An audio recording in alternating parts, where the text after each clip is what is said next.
السلام عليكم ورحمة الله وبركاته. ازيكم عاملين ايه؟ كل سنة وانتم طيبين. النهاردة حبيت اعمل معاكم التمر هندي اللي كلنا بنشتريه من بره. نشتري الازازة ب15 جنيه، مفيش تقريبا حوالي 3 كوبايات. فقلت نعملها مع بعض كده ونجرب، نشوف التمر هندي اللي بنشتريه من عند محلات العصير نعمله في البيت. شوف هيتكلف معانا ايه، وهنعمله هيبقى حلو، هيبقى زي التمر هندي اللي بنجيبه من بره ولا لا. زي ما انتم شايفين لونه، وطبعا طعمه. انا طبعا صايمه، فطبعا مش عارفه طعمه ايه. لكن طبعا لما فطرت دقته، طلع بجد.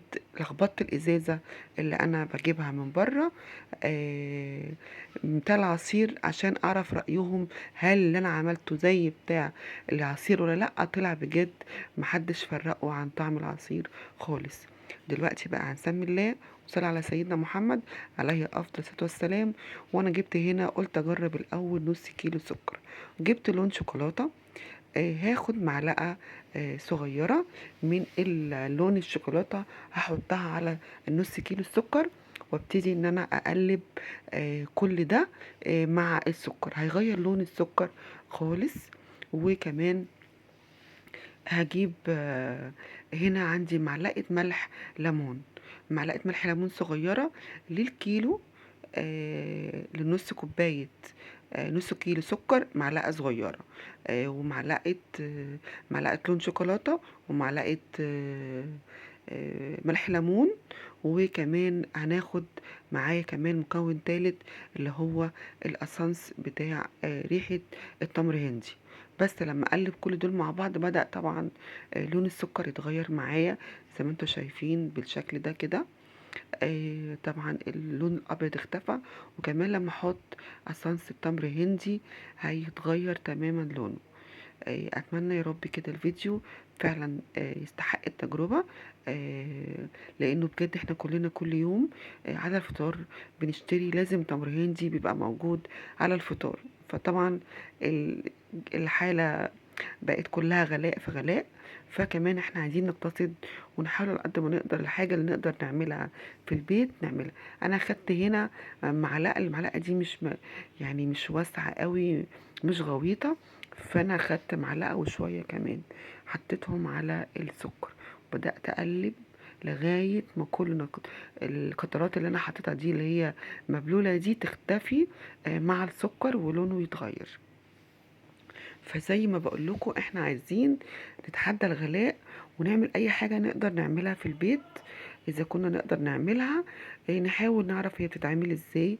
انا دورت وسألت وعرفت ازاي محلات التمر هندي بتعمل العصير ده ازاي. فبجد نص كيلو هيعمل معايا حوالي 5 ازايز من الازايز اللي انا بشتريها من بره. نص كيلو السكر، لو كيلو السكر ب20 جنيه يعني دفعتي 10 جنيه. وجبت الحاجات زي ما انتوا شايفين كده. اللون اتغير معايا خالص، اهو السكر الابيض اختفى، وبقى اللون زي اللي بيتباع بره بالظبط. فزي ما بقول لكم احنا جبت اسانس التمر هندي مع البودره بتاعه لون الشوكولاته. جبتهم الاتنين بكام؟ بحوالي 17 جنيه الاتنين. ونص كيلو سكر ب10 جنيه، ادي 27 جنيه. 27 جنيه. وكمان انا لون الشوكولاتة والاسانس ممكن يعمل معايا كمان مرتين تاني. يعني انا كده استفدت. وبدل ما اشتري ازازة ب15 جنيه، لا ده انا هعمل 5 ازايز.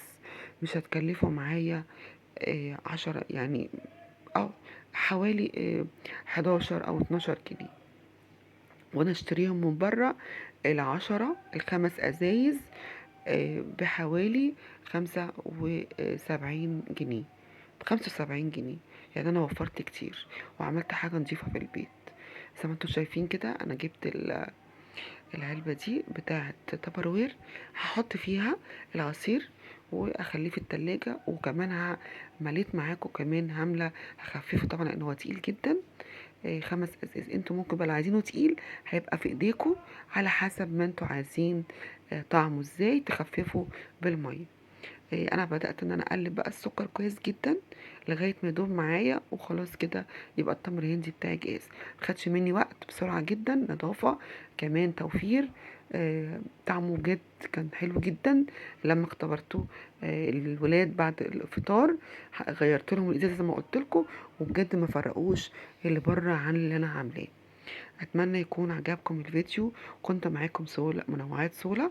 ولو عجبكم الفيديو ولسه مكملين لغايه دلوقتي، اعملوا لايك للفيديو وكومنت حلو منكم، عايز اعرف رايكم. وكمان سبسكرايب للقناه وشير لأصدقائكم. أنا هنا عايزة أفضل لكم في حاجة تكون شفافة، الشفشق ده، علشان تشوفوا اللون على الطبيعة.